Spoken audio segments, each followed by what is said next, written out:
Proclamation of July revolution কি এবং কেন এবং এটার কেন প্রয়োজন সেটা নিয়ে আজকে আমরা কথা বলবো।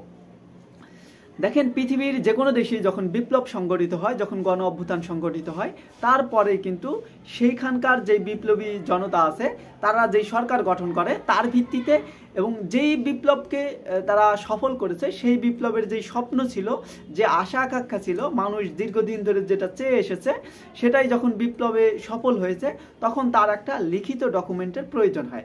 আর এই লিখিত ঘোষণাপত্র অথবা ডকুমেন্টটাই হচ্ছে প্রোক্লেমেশন অফ জুলাই রেভলিউশন, অর্থাৎ জুলাই রেভলিউশনের, জুলাই বিপ্লবের একটা ঘোষণাপত্র, কিংবা আমরা এটাকে বলতে পারি একটি স্বপ্নপত্র। যেই স্বপ্নটা দেখা হতো আগস্টের 5 তারিখের আগে, সেই স্বপ্নের একটা লিখিত রূপদান করবে জুলাই বিপ্লব পরবর্তী, এখন 36শে জুলাই পরবর্তী, এখন 31শে ডিসেম্বরে। যদিও এই কাজটা দরকার ছিল আরও বহু আগে। কেন দরকার ছিল? তার কারণ এটা যদি তার আগে ঘোষণা করা হতো তাহলে তার আগে অনেকগুলো ইতিবাচক দিক আমরা দেখতে পারতাম। কিন্তু এখন লেট হয়েছে, তারপরেও যে এই উদ্যোগটা নেওয়া হয়েছে সেটা অত্যন্ত সাধুবাদ জানায়। তো এই 31শে ডিসেম্বর যখন ছাত্ররা ঘোষণাপত্র আর কর্মসূচি দিয়েছে, প্রকাশ করার কর্মসূচি দিয়েছে, তখনই কিন্তু সরকার নড়ে চড়ে বসেছে। তখনই সরকার থেকে এই উদ্যোগটা নেওয়া হয়েছে এবং এখানে সরকার থেকে গতকালকে প্রেস সচিব শফিকুল আলম জানিয়েছেন যে রাজনৈতিক দলগুলা এবং রাজনৈতিক দলগুলোর সাথে পরামর্শ করে সরকার এই ঘোষণাপত্রটি ঘোষণা করবে।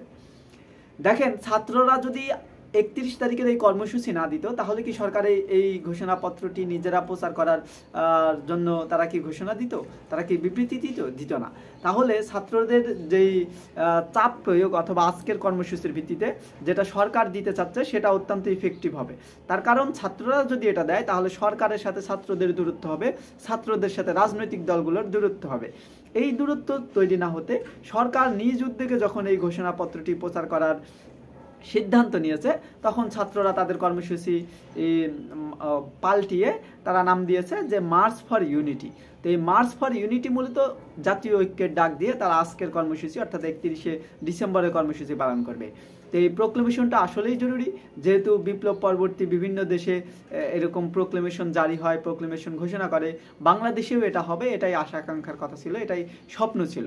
তো বাংলাদেশে যেহেতু এই ঘোষণাপত্রটি এতদিন হয়নি, তো আজকে যেহেতু 31শে ডিসেম্বরে এই ঘোষণাটা হওয়ার কথা ছিল, সরকার এই উদ্যোগটা নেওয়ায় এটার বৈধতা আরও বহুগুণে বেড়ে গেল এবং এই কাজটা আরও সফল হলো। আমাদের দাবি প্রোক্লেমেশনটা বাস্তবায়ন। কে করলো? ছাত্ররা করলো না বিএনপি করলো, জামাত করলো, তাতে কিন্তু কিছু যায় আসে না।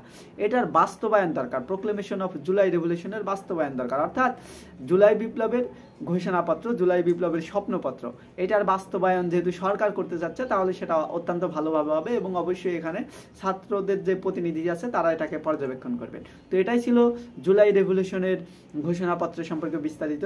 আপনাদের কোনো কমেন্ট থাকলে আমাদেরকে জানাতে পারেন।